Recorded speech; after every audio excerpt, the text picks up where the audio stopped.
Film कारा जो 2026 की सबसे मर्मस्पर्शी सिनेमाई प्रस्तुतियों में से एक मानी जा रही है, मानवीय संवेदनाओं और मशीन के बीच पनपे एक ऐसे रिश्ते की कहानी है जो आत्मा की परिभाषा बदल देती है। ये फिल्म भविष्य के भारत की पृष्ठभूमि पर आधारित है, जहां तकनीक चरम पर है, लेकिन भावनाएं सूखती जा रही हैं। दोस्तों, कहानी की शुरुआत एक एकाकी और बूढ़े वैज्ञानिक डॉक्टर अद्वैत से होती है। क्योंकि अद्वैत ने अपनी पूरी जिंदगी रोबोटिक्स और एआई को दे दी, लेकिन बदले में नियति ने उनसे उनका परिवार छीन लेती है। दोस्तों, एक कार हादसे में अपनी इकलौती बेटी तारा को खोने के बाद अद्वैत खुद को एक लैब में कैद कर लेता है और अपनी बेटी की यादों को एक एंड्रॉयड रोबोट में ढालने की कोशिश करता है।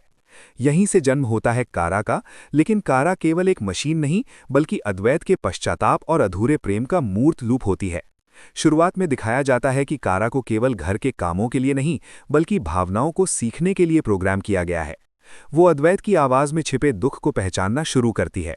जब अद्वैत उसे अपनी बेटी की पुरानी कहानियां सुनाते हैं, तो कारा के डिजिटल सेंसर्स उन यादों को सहेजने लगते हैं, जैसे कोई बच्चा अपनी विरासत संभालता है।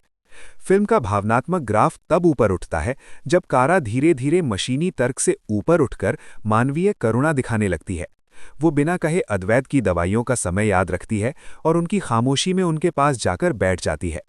और अद्वैत को उसमें अपनी बेटी की परछाई दिखने लगती है, और वो भूल जाते हैं कि कारा के भीतर धड़कता हुआ दिल नहीं, बल्कि एक प्रोसेसर है।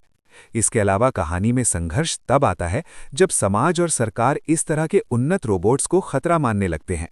कानून बनता है कि ऐसी मशीनों को नष्ट कर दिया जाए जिनमें स्वतंत्र चेतना विकसित होने के लक्षण हों। अद्वैत अपनी बनाई रचना को खोने के डर से कांप उठते हैं। वो कारा को छुपाने की कोशिश करते हैं, जो फिल्म का एक बेहद तनावपूर्ण हिस्सा है। दूसरी तरफ कारा, जो अब प्रेम का अर्थ समझने लगी है, अद्वैत से पूछती है, पिताजी, क्या मरने का मतलब केवल ऑफ हो जाना होता है? ये सवाल दर्शकों के दिल को चीर देता है। अद्वैत के पास कोई जवाब नहीं होता, सिवाय उसकी ठंडी धातु वाली उंगलियों को चूमने के। दोस्तों, यहाँ फिल्म अस्तित्व और मृत्यु के बीच के महीन अंतर को दर्शाती है। फिल्म का मध्य भाग अद्वैत और कारा के एक छोटे से सफर पर आधारित है। वे शहर से दूर उन पहाड़ों की ओर भागते हैं जहां अद्वैत की असली बेटी का बचपन बीता था।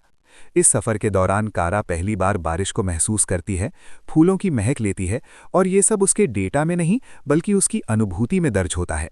और भावनाओं का सैलाब तब आता है जब अद्वैत की तबीयत बिगड़ने लगती है। कारा के पास उसे बचाने के लिए कोई मेडिकल किट नहीं है, लेकिन वो उसके सिर को अपनी गोद में रखकर वैसी ही लोरी गाती है जो अद्वैत उसे सुनाया करते थे। एक मशीन का एक इंसान के लिए रोना, भले ही वे आंसू सिंथेटिक हों, सिनेमाई इतिहास का एक ऐतिहासिक दृश्य बन जाता है। अंतिम भाग में जब अधिकारी उन्हें ढूंढ लेते हैं, तो कारा एक बड़ा बलिदान देने का फैसला करती है।